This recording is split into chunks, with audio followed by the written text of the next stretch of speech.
Les amis, comment allez-vous? Moi, pour ma part, ça va très bien. Je viens juste d'arriver aux États-Unis. Après New York, là maintenant, c'est la Californie.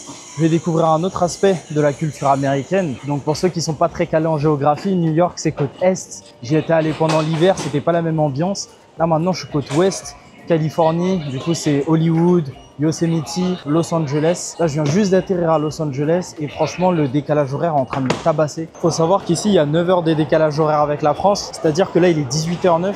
Je sais même pas quelle heure il est en France, mais il doit être bien tard, genre 3 heures du matin ou quoi. Et je suis explosé. Je vais me rendre dans le centre de la ville. C'est 1 heure en voiture, 1 heure en transport. Pour bien m'acclimater au climat américain, j'ai choisi de prendre les transports. Et aussi parce que le trajet en Uber, c'était un peu plus de 100 $ pour le même DAR. Ouais, le trajet en Uber, c'était un peu plus de 100 $ pour le même temps et 14 $ pour le trajet en transport.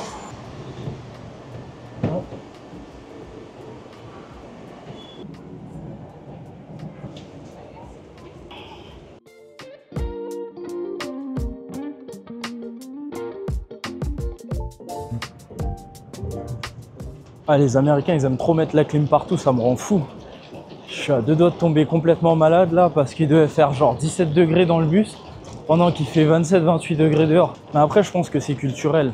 Mais ça me surprend quand même. En fait, quand tu viens aux États-Unis, tu vois certaines dépenses d'énergie vraiment.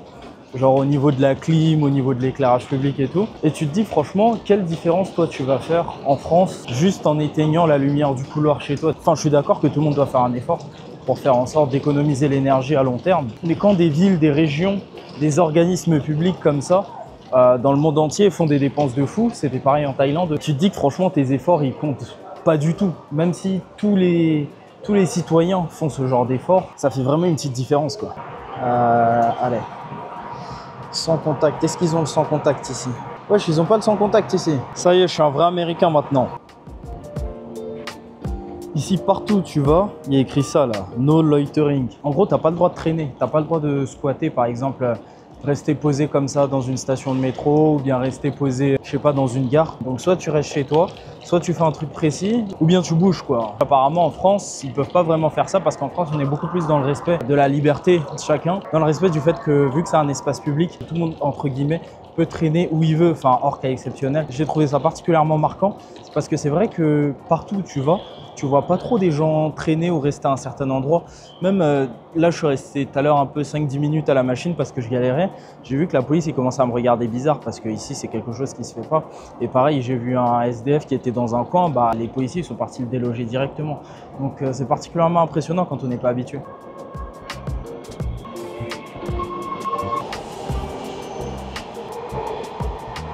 Bien arrivé dans l'hôtel, il n'y a pas de check-in, ils m'ont juste envoyé un code par mail, il n'y a pas de passage par l'accueil, ça va super vite. Le style forcément il est très américain, très classique, avec l'entrée comme ça, la cuisine type américaine forcément, et la chambre tranquille comme ça, je vais pouvoir bosser.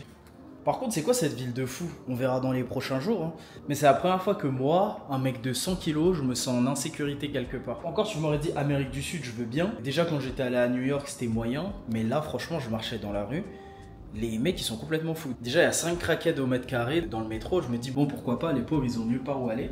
Mais je marche dans la rue et il y en a partout. Et surtout que, enfin, ils sont pleins de fentanyl, ils marchent, ils sont un peu paralysés. Et il y en a un tout à l'heure qui avait l'air bien lucide quand même, qui est venu me voir, qui est venu me dire « Ouais putain, il y a des négros qui m'ont volé 14 $, tu vas me les rembourser ?» Il commence à me gueuler dessus comme ça, du coup je l'ignore. Je pense que par exemple si j'étais une femme lambda, je me serais chié dessus. Je sais pas en fait comment là tu peux sortir le soir dehors et être serein. En vrai de vrai, je pense quand même préférer habiter à Clichy-sous-Bois que dans ce quartier. Et aussi une autre coïncidence de fou, j'arrive dans ce quartier, je croise un mec un petit peu go muscu, un petit peu balèze, qui marche dans la rue et instinctivement on se dit bonjour. Bon, c'était pas le black check parce que les Renois ils le savent, quand on se voit dans un endroit où il n'y a pas trop de Renois, généralement instinctivement entre Renois on se dit bonjour. Mais c'était pas le black check, genre c'était un peu plus profond que ça. Et du coup, on se dit bonjour, nos chemins se séparent, puis on se retrouve dans une autre rue. Après, il me dit, ouais, frérot, toi aussi, t'es perdu? Et je dis, ouais, je suis perdu. Après, il me dit, tu viens d'où? Je dis, je viens de Paris. Après, il me dit, ah bah moi, je viens de New York, je travaille pour une compagnie aérienne, etc. Et après, il me dit, ouais, bon, après, moi, je suis pas trop américain, je suis ghanéen. Après, je dis, mais moi aussi, je suis d'origine ghanéenne. Après, on commence à parler ghanéen et je me dis, ah, c'est un truc de fou. Il est d'origine ghanéenne, il fait de la muscu. Et on s'ajoute sur Instagram, on voit qu'on a des connaissances en commun. Donc, je trouve que c'est un truc de fou, la coïncidence dans mes premières minutes dans cette ville. En plus, il m'a dit, tu fais quoi ce soir? C'est quoi le plan? C'est quoi la soirée? Franchement, je l'aurais bien suivi, mais je suis trop fatigué là avec le jet lag. Déjà, je dois aller m'entraîner, mais je suis en train de réfléchir parce que là, il est genre 5h, 4h ou 5h du matin en France. Et si je vais m'entraîner, je pense que je vais faire un training de merde et je vais être encore plus déréglé. Donc, je pense peut-être dormir tôt ce soir, genre dormir à 20h30 ici, me lever à genre 5h du matin et aller directement à la salle demain. Matelas, pareil. Tu peux choisir bruit blanc, pluie, brook, je sais pas ce que ça veut dire, océan, summer night, thunder. C'est éclair ça, je crois. Incroyable, j'avais jamais vu ça de ma vie. Est-ce que vous avez déjà vu ça dans votre vie? Posé comme ça dans un Airbnb. Je fais les frais pour rien, on dirait que je suis jamais parti en vacances. Peut-être étonnant venant de moi, mais je pense que le choix le plus intelligent, ce serait de pas aller m'entraîner tout de suite. Regardez un peu le rythme de sommeil sur ces derniers jours. Alors je pense qu'on va pas voir grand chose. Alors 3h47, 4h03, 4h21, 4h23, 5h, 7h54. Bon, ça veut dire que ma dernière vraie nuit de sommeil, elle remonte au 3 juillet. On est le 8 juillet. Donc j'ai une dette de sommeil de fou là. Je pense faire une vraie nuit de 10 heures. Comme ça, demain, je serai au max. Et on va envoyer une grosse séance SBD. En plus, on est chez les Américains là.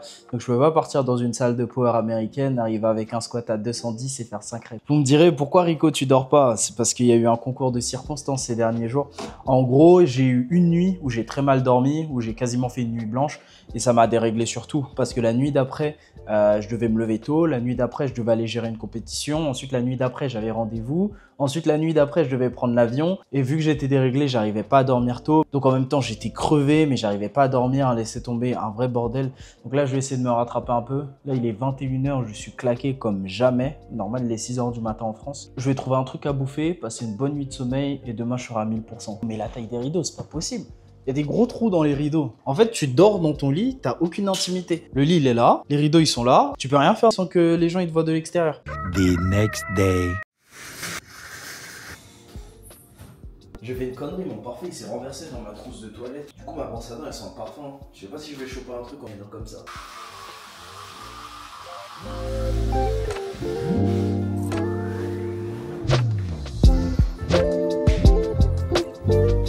Les amis, là en vacances, j'avais vraiment pas envie de me faire chier, donc j'ai pris que 3 compléments. Surtout que quand tu prends toute ta maison en complément dans ta valise, ça commence à faire lourd. Donc j'ai pris de la caféine, déjà de 1 à cause du jet lag, histoire d'être à 100% dans ma séance. Le Mentimmune, qui est le complément numéro 1, ici va remplacer un peu le multivitamine et il va me permettre d'avoir mes apports en micronutriments tant que je suis pas en France. Et ici, les électrolytes, pour quand il fera chaud, c'est le produit phare. Tu mélanges des électrolytes à ta boisson et tu seras beaucoup mieux hydraté. Parce qu'en fait, boire pour boire, si tu n'as pas les éléments qui vont te permettre de bien t'hydrater, qui vont te permettre de bien intégrer l'eau à ton corps, je dis ça vraiment pour vulgariser, et bah tu sous-optimises ton hydratation en tant que sportif. Donc les électrolytes, super important, surtout quand il fait chaud.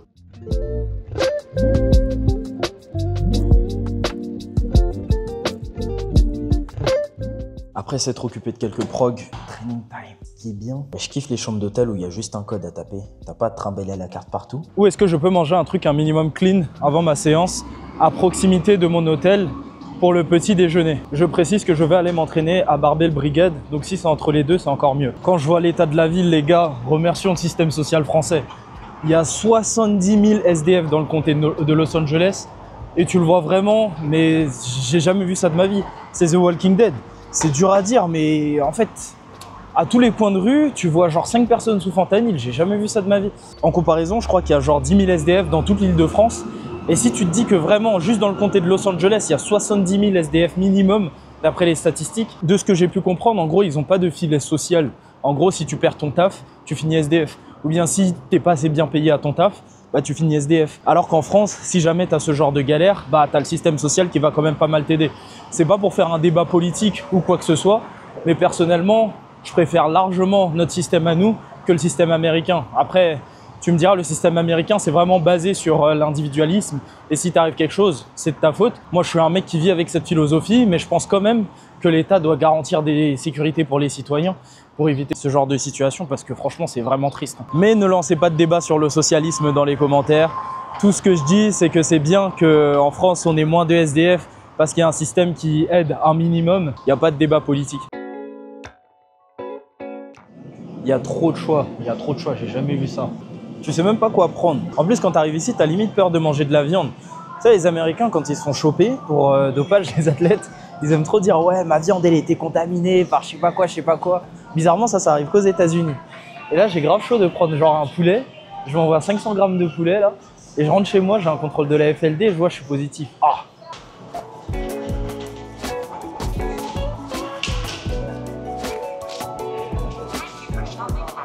Le petit déjeuner de part, j'ai jamais fait ça. J'ai pris une bouteille d'eau, apparemment pH 9, un shake, protéine shake classique. Je sais pas combien de grammes de poulet. Ici, ils ont que des portions de fou.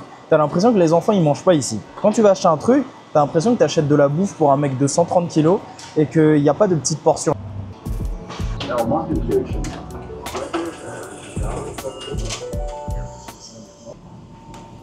Ils veulent me tuer avec leur clim ou quoi? Il fait plus de 20 degrés dehors, il doit faire 15 degrés dans le bus. Ils ont mis une clim de fou. Thanks. Alors, à gauche. Mais ça m'a l'air d'être une allée privée. Ça me fait grave penser à GTA. Bon, je sais pas si c'est une allée privée ou pas. Si c'est une allée privée, je vais me faire shooter. Et si c'est pas une allée privée, je vais gagner 5 minutes. C'est pas grave, je le connais. Le mood, il me fait grave penser au quartier 2. Comment il s'appelle le Renoir là, que tu as au tout début dans GTA? Parce qu'il y a Trevor, il y a Michael, et j'ai oublié le blast du Renoir. Ah, j'ai un trou de mémoire.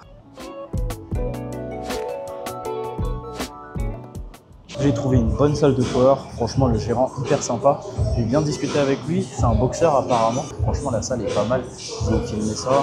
Alors déjà à l'extérieur, tu as la première partie de la salle avec un sac de frappe, du matos pour faire du squat, bench, deadlift. Et tu as un panier de basketball parce qu'on est aux États-Unis. Ensuite, tu as le plus important, du coup, l'intérieur de la salle.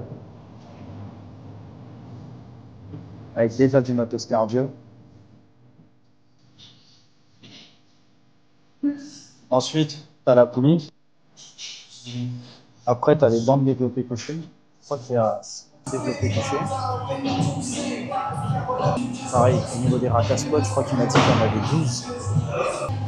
Tu as les 6 plateformes de deadlift. Et dans le fond de la salle, tu as un nombre incalculable de matos.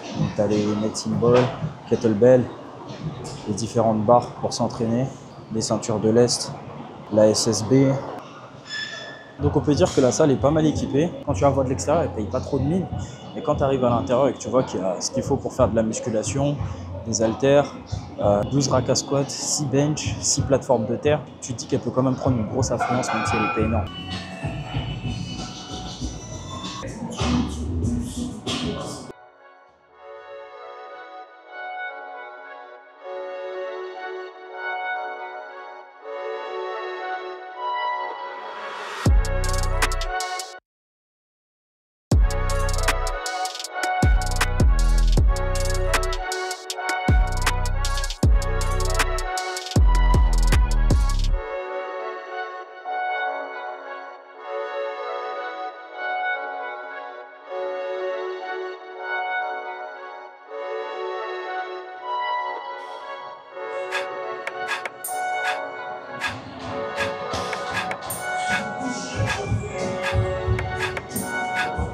Un peu rouillé par le vol, mais ça va. Je pense que ça va monter à 250 x 3 pour cette petite reprise, faire circuler le sang et envoyer la patate à partir de dans 2 jours.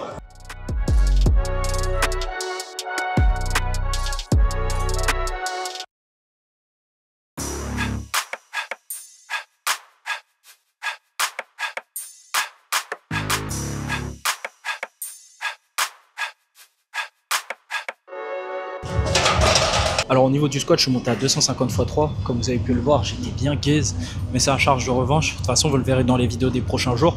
J'aurai des bien meilleures sensations en dormant mieux, en mangeant mieux et en augmentant un peu ma fréquence. Maintenant, développé couché, je pense que je vais me sentir bien parce que j'ai quand même gardé une très bonne fréquence. Même si je suis fatigué, je pense que je pourrai aller chercher quand même une bonne perf en pump en x3. Je pense qu'on peut viser 180 x 3. Même si on n'est pas habitué au matos, ça devrait être une charge qui passe tous les jours. Et ensuite, j'enchaînerai sur le deadlift.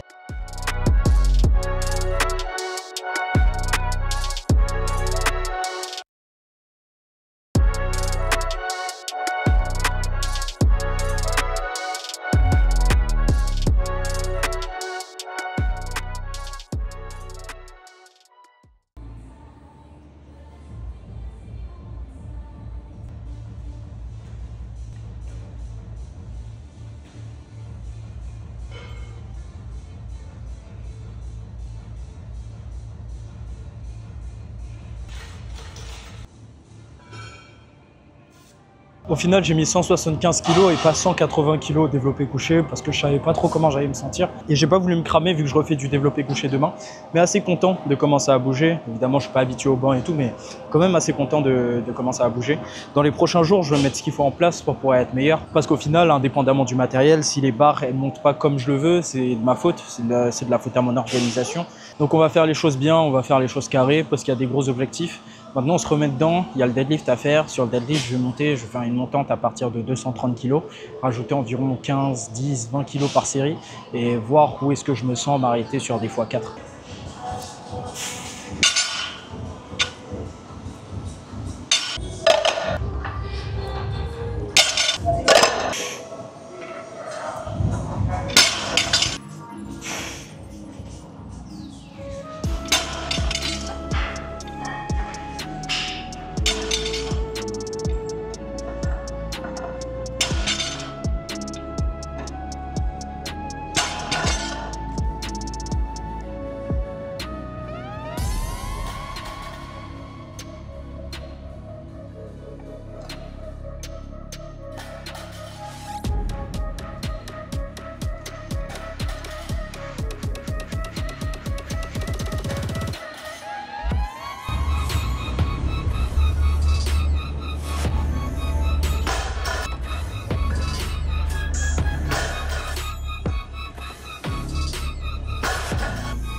Ah, ce fut une bonne petite séance. Alors, c'est pas la séance la plus sexy, je vais pas vous mentir, parce qu'au final, là, j'ai juste fait un peu de la mise en charge. J'ai fait des ramp-up, une séance vraiment pas agressive, mais c'est une séance qui permet de se mettre en jambes, de se conditionner, s'adapter au nouveau matos que j'aurai ici pendant quasiment 2 semaines. Et je suis content parce que j'ai fait le taf. Elle est pas magnifique la rue là? Je me sens à Los Santos. Ne pas faire de compète, c'est bien les gars, mais c'est trop chiant en même temps. En fait, parce que depuis, j'ai redécouvert la vie. Je peux faire ce que je veux. Là, je vais partout où je veux dans le monde, sans restriction. Je fais le taf que je veux, je travaille sur les projets que je veux. Et j'ai l'impression que mes journées, elles font 2 fois le temps de quand j'étais en prépa. Donc c'est vraiment cool, en fait. J'arrive à suivre tous mes objectifs. Mais derrière, ça me fait un peu chier, je vais pas vous mentir. Parce que je suis un compétiteur dans l'âme. Je suis un compétiteur dans l'âme. Du coup, il faut que je fasse des prépas. Il faut que je compétite pour me sentir bien, il faut que je performe. Déjà, le fait de ne pas avoir fait les championnats du monde, ça m'a donné un effet de rafraîchissement de malade, dans le sens où j'ai eu l'impression de faire un off-saison de 3 ans. Du coup, la prochaine compétition, comme je vous ai dit, c'est soit en septembre, là j'ai une date qui commence à se préciser, ou soit en décembre, en fonction de mes sensations. Mais quoi qu'il en soit, je reprendrai au plus tard en décembre. Donc la prochaine grosse prépa qui arrive sur Full Calibré, elle va débuter en septembre. Bien évidemment, je vous ferai suivre ça sur YouTube. Bon, est-ce que je coupe là et ça me fera assez pour faire un épisode de vlog et je vous laisse le reste pour la suite? Ou bien est-ce que je continue le vlog jusqu'à la fin de la journée? Réponse dans les prochaines secondes.